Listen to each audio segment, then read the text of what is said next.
From London, the National Broadcasting Company presents War Telescope, a review of the war week and a forecast of possible developments to come. War Telescope features Elmer Peterson of NBC's London staff, a veteran reporter of the European scene. And now for his regular Saturday report, we take you now to London. This is Elmer Peterson in London. Just a few hours ago here in London, we had a really impressive announcement about the air war against Germany. The announcement that more than 800 American heavy bombers with fighter plane escorts today penetrated deep into southwest Germany to attack targets at Frankfort. It was the greatest single target attack in the history of this war. In the number of planes attacking a single target, it reflects the enormous growth and development of American daylight bombing in this theater.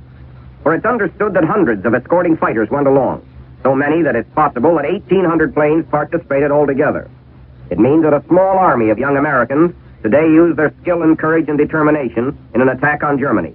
It means that the 8th Air Force, just starting its third year as an organized unit, is now striking blows such as the Germans never imagined possible, hitting its specialized targets which the Luftwaffe must defend at a price the Luftwaffe finds it increasingly difficult to pay. Now, full details of today's raids are still lacking. However, if each of the flying forts and liberators carried 2 tons of bombs apiece, it can be assumed that some 1,600 tons of bombs went crashing down on Frankfort, a total which measures up well with the loads being carried by the RAF on their big night operations. The returning crews reported that opposition was light in some instances, vigorous in others, but that on the whole the raid was carried out smoothly and effectively. Some of the crews reported they could see smoke rising above the overcast by the time they arrived over the target. NBC correspondent Ed Hawker was at one of the American bases when the planes returned from this great and concentrated attack. It was, Hawker told me by telephone a few minutes ago, an exceptionally dramatic and exciting scene, hearing the returning airman's own version of the tremendous size of this raid. All the planes returned safely at the base he was visiting, Hawker reported. The airmen Hawker talked to said they saw very little flak and no more than 50 German fighter planes. In fact, they said opposition in the air was light. Apparently, one gunner told Hawker, our fighter protection was so effective it kept most of the enemy planes below cloud cover. What this raid has done is to put new emphasis on what's going to be achieved during the coming months by Allied air forces here in Britain. For what must be kept firmly in mind these days is that the Germans are fighting desperately for time now. Time to find ways and means of prolonging the war and winning some sort of compromised peace. Time to pull back from their disastrous venture into Russia and concentrate on blocking the invasion of Western Europe. But these steady and shattering raids on Berlin and other German cities provide a factor that Germans must control, or they won't get the time they need. From all accounts, the Germans hope to prolong the war throughout this year, on the theory that this will give them time to find a way out through their hoped-for complications in Allied military and political strategies. But they can only do this by defending their war production centers, especially their fighter plane factories. They've concentrated their best fighter plane squadrons for this purpose. They're matching their production of fighter planes and their reserves of fighter planes against the great smashing blows such as they received today, and they're losing. The other day, Lieutenant General Karl Spass, commanding officer of American strategic air forces in Europe, said that 40% of Germany's planned fighter plane strength has now been destroyed. There will always be discussion, of course, about the extent to which the Allied air forces are contributing to victory in Europe, and there will never be any real way of measuring that contribution. But we do have more and more reason to believe that these air raids on Germany are doing more than merely destroying German war potential and organization. They're also building up a reason why the German High Command will have to admit defeat, a reason which, and it's a danger that must be guarded against, the German High Command will welcome, in preference, that is, to admitting complete defeat in land warfare. What the 8th Air Force and RAF are hitting at now is the very core and kernel of German willingness and ability to muster a complete and solid defense against invasion of Western Europe. Here in Britain, it's impressive these days to watch American soldiers preparing for their tasks in the important days to come, and not only their prescribed preparations, the things they must do.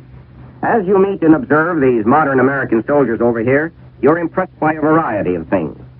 There is, for the example, the matter of their voluntary interest in foreign languages, something for which they're being given every facility. Personally, I've been amazed to learn the extent of the interest being shown in this.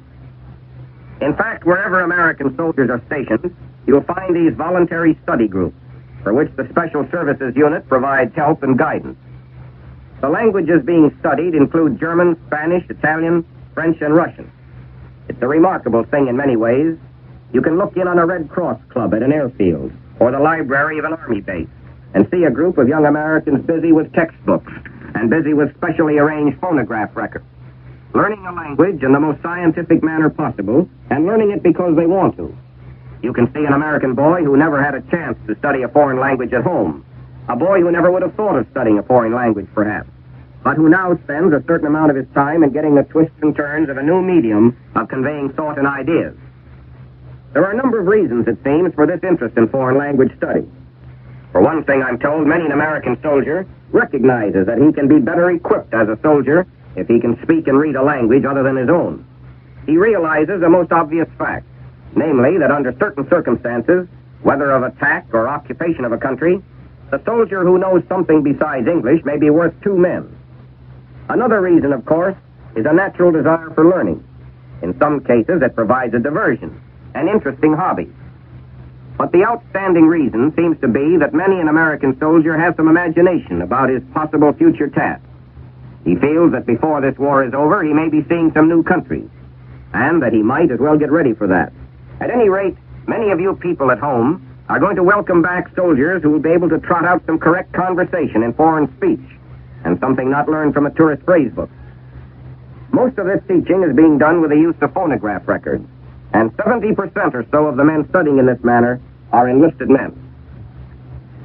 To provide some evidence of all this, if you need evidence, here are two soldier students, Corporal Varner Paulson of Brooklyn and Corporal John McNamara of New York City. Both have studied some French in high school. Both have continued their studies over here. Corporal Paulson, why are you, for example, studying a foreign language over here in Britain? Why? Because it's so obvious to me now that some knowledge of a foreign language is going to be important in the future. I've got a new ambition to see something of Europe, for one thing. What about you, Corporal McNamara? My reasons are pretty much the same. I did study some French in high school, but I promptly forgot most of it. Over here, I've gotten a new interest in languages. I'm brushing up on French now, but I hope to study some other languages as well. Well, supposing you and Corporal Paulson show us that you really can handle a foreign language. Well, it may be a bit rough, but here goes. Varner, est-ce la première fois que vous visitez Londres? Oui, c'est la première fois. Aimez-vous Londres? Oui, naturellement. Tout le monde ici est très gentil pour nous. Où irons-nous ce soir? Il vous plaira. Pour moi, cela m'est absolument égal. Eh bien, allons au théâtre. Well, that convinces me, and it should convince you who are listening, that we're getting an army that can take care of itself most anywhere. All that Corporals Paulson and McNamara had to say today in that little dialogue is that they like London, it's their first visit here, and they plan on going to the theater. But they could say a lot more. More and more here in London, I find myself interested in the part the people of the occupied countries of Europe are going to play in the final battle of Europe. It's something that appeals to my imagination, partly because of the tremendous and complicated scope of this coming activity, and partly from a personal view of my own memories and experience in this war. For this island of Britain is far more now than the assembly point for the Anglo-American forces of invasion. It's also the center of contact, the grand plotting room, you might say, for the millions of people of the occupied countries of Europe. People who now think of deliverance in terms of months and not years. Scattered around London are the various governments in exile. Training for their appointed tasks are the military units of the various occupied countries. In buildings where you can feel this new tension and expectancy, experts of all kinds are at work, as they have been at work for 4 years and more. You can talk to these people now and get the impression somehow of a giant lacework of contact with the continent of Europe, with a passing back and forth of information and instruction. It's one of the fascinating things about London, these impressions of how much has been achieved in preparation for the great drive for victory. The other day, for example, I met a Polish government official, a man I hadn't seen since some unforgettable days in September 1940. I saw him last on a highway leading out of Warsaw. Behind us, the city was being bombed unmercifully, a city still fighting gallantly and courageously. All around us on the highway was a confusing whirlpool of refugees, soldiers, peasant carts, and trucks. As a part of this scene, Polish officials and experts, the men now working here in London, were on their way to keep the Polish government going. They left their country to continue their work outside Poland. But there were many Poles, as there have been many Frenchmen, Norwegians, Dutch, who could have left their respective countries, but who did not leave. Not only because they had no chance to leave, but because they felt their duty was to remain. There was a Polish woman whom I helped to leave Warsaw, but when our party was halfway to Romania in safety, this Polish patriot changed her mind. He simply said to me quietly, "I was wrong to leave Warsaw. I had a moment of panic, but it was a mistake to yield to it. I must go back where I belong." As I recall it now, it was a strange experience watching that Polish woman change her mind and go back into that hell of flame and fury that Warsaw became. Yes, it's these sort of thoughts and memories that impress you greatly here in London now. It's very easy, after all, to get into the habit of thinking of the coming invasion as an Anglo-American affair, forgetting that it's going to be a United Nations affair. There isn't much that can be said about the preparations now being perfected, but there's one point that may emphasize the matter. You must remember that invasion of Western Europe means more than spearheads of highly trained and perfectly equipped frontline soldiers. It means also a vast group of men and women who will work in the rear of these frontline soldiers on matters of supply and communication. And it's for such things as these that the people of the occupied countries have been preparing, among other things. Preparing according to definite and detailed plans, and under conditions of oppression and persecution. There are political complications about the extent of the resistance that may be put up against the Germans in some cases. Certainly the Germans would like to have us believe that they have been able to prevent a great deal of the necessary organization. Still, the simple fact remains that the military assistance from the occupied countries of Western Europe is going to be an important factor in the final defeat of Germany. But this is only one of the things that makes you reflect now on the great and profound changes that have occurred since this war began.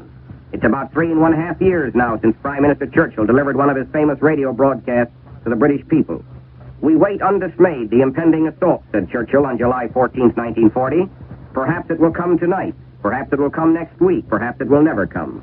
This same mood and atmosphere is with us now here in Britain, although the circumstances have changed vastly.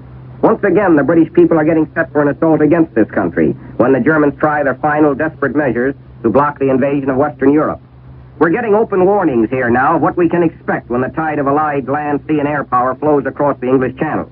Warnings that the Germans may try anything and everything to disrupt invasion operations on this side of the English Channel, through airborne suicide squadrons that will try to sabotage transport facilities in this country, through large-scale air raids, possibly through the weapon of poison gas. But this is a Britain, remember, that has progressed far from those days of 1940. Out of these years of preparing for attack, there also has come a new defense machinery for this island. Whatever the Germans try, they will not succeed, although they may still cause a great deal of trouble. Another change that you sense here in Britain now is the manner in which events are providing the Allies with definite political advantage. One report here today is that Britain may now take parallel action against Franco, following the United States ban on oil shipments to that country. It's assumed that this would involve a suspension of wheat and coal supplies to Spain from British sources, supplies highly important to Spain. It's something that would help impress on the Spaniards, and impress very deeply, the poor rewards of their policy up to now. This is Elmer Peterson in London, saying goodbye on this program until this time next week. You have been listening to War Telescope, a weekly report on the war as seen from London by Elmer Peterson, NBC's veteran observer in the British capital.